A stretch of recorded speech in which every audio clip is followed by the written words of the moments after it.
अब जैसे अपने घर में एक डंगर दिखाए जो नहीं उठाते हैं, उन्हें लेस केयर की वजह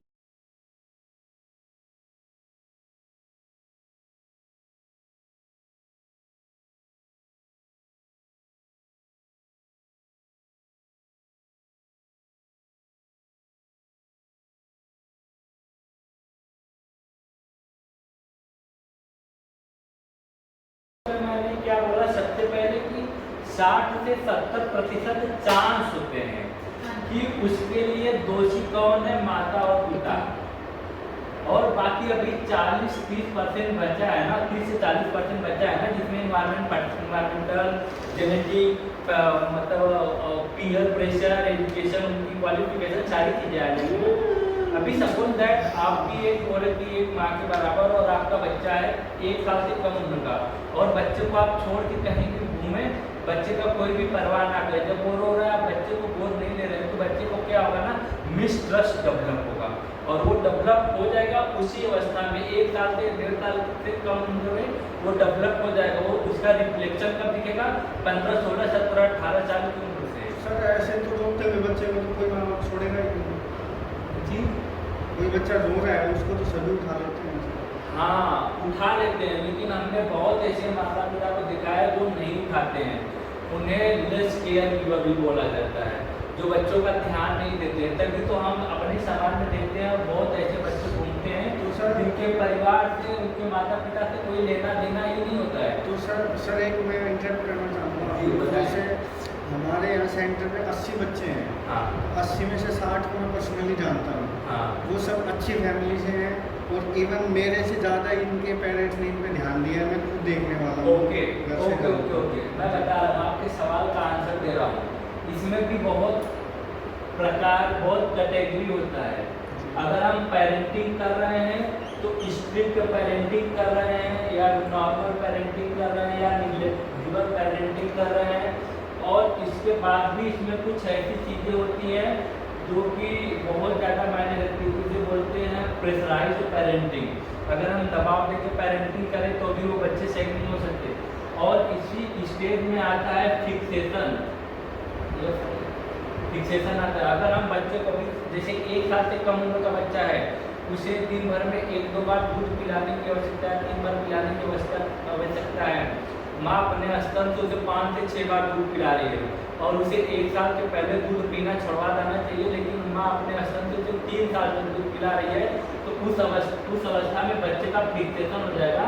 यानी बच्चे को समझ में आएगा जो भी जिंदगी का खुशी होगा वो सिर्फ होठ और मुंह की वजह से होगा, उसे ओरल फिक्सेशन बोलते हैं। ओके, अगर ये बच्चे को फीडिंग की जरूरत है 1 साल तक, और उसको 1 ही महीने 2 ही महीने दूध पिलाया गया, उस अवस्था में भी बच्चे को फिक्सेशन हो जाएगा। उसे लगेगा कि हमारे मुंह के द्वारा जो खुशी मिली थी वो मिली ही नहीं।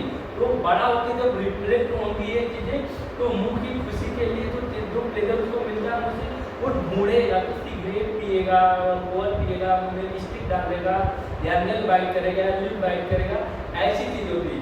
इसे ओरल फिक्सेशन का नाम दिया जाता है। ये बहुत बड़ा फैक्टर है, इसे एक वैज्ञानिक सिगमंड फ्रायड ने बताया। सिगमंड फ्रॉइड ने ही Okay. सारा इसके ऊपर ये बहुत बड़ी चीज़ है। हम किसी पार्टिकुलर एक को 100% नहीं कह सकते कि कोई एक फैक्टर 100% जिम्मेदार है किसी भी बीमारी सिगमंड के फ्रॉइड लिए। को भी तो इसी बात पे क्रिटिसाइज किया गया था ना, कि उसने हाँ। हर एक चीज का प्लेजर इससे ही लिया है। हाँ, वो उनका मेरा डिसाइड नहीं हुआ। क्वेश्चन हाँ। यही था कि ये कहाँ पे लिखा हुआ है कि भाई बच्चे को इतने साल तक feeding हाँ, करानी आप चाहिए? सिगमंड फ्रायड और एरिक एरिक्सन नाम के 2 साइंटिस्ट हैं, उनको खोजिए। हाँ, Google पे उसने पढ़िए, वो उनकी स्टेजेस बहुत- दी थी। हाँ, उसकी psychosexual 8 से 8 stages स्टेजेस है। दी गई है सिगमंड फ्रायड की और एरिक एरिक्सन की और एरिक एरिक्सन की, और पियाजे की और वाइगोत्स्की की स्टेजेस भी काम आती है इनमें। ऐसे 4-5 साइंटिस्ट हैं, गूगल पे आपको मिल जाएंगे, डालिएगा तो ढेर सारे एक्सप्लेनेशन उनके देंगे, कट टू कट एक्सप्लेनेशन देंगे।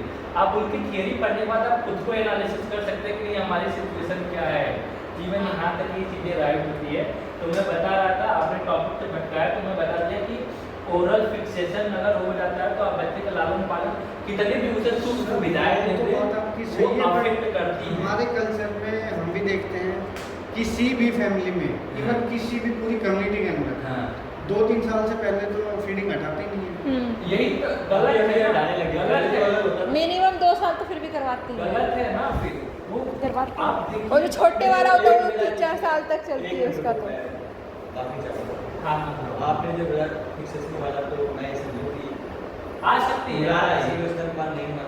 हाँ, आगे अगर नहीं हुआ तो भी ओरल फिक्सेशन होगा क्योंकि उसको अभाव रहेगा। अभी जैसे आपको 5 रोटी की भूख है, नॉर्मल तो ये तो नेचुरल चीज है ना, 5 रोटी की भूख है, आपको एक भी रोटी ना मिले और भेज दिया जाए पढ़ने के लिए, तो आपको दिन भर पहले मन में क्या होगा, भूख भूख भूख, खाना खाना खाना, यही पूछेगा ना। या तो आपको 5 रोटी की भूख है, 10 रोटी खिला के भेज दिया जाए तो भी आप कहेंगे ज़्यादा खा लिया, ज़्यादा खा लिया। आपका ओवरऑल दिन कहाँ कटेगा, सिर्फ खाने के आसपास वही कटेगा ना। ज़्यादा खा के आएंगे तो भी खाने के आसपास रुकेंगे, नहीं खा के आएंगे तो भी खाने के आसपास आएंगे, तो आप फिक्स हुए ना खाने के आसपास के क्षेत्र में। इसे ही हमारा ओरल फिक्सेशन होता है, या तो एकदम अभाव रह जाए या तो औसत से बहुत ज़्यादा हमें किसी चीज़ का वो मिल जाए एक्सपोजर, तब हमें ओरल फिक्सेशन होता है। ऐसे हमारी ओरल, एनल, फेलिक लेटेंसी और जेनेटल 5-6 स्टेजेस होती हैं। इन सब के बारे में अगले सेशन में बताएंगे। Thank you so much. इसको हटा दो, कोई आएगा नहीं।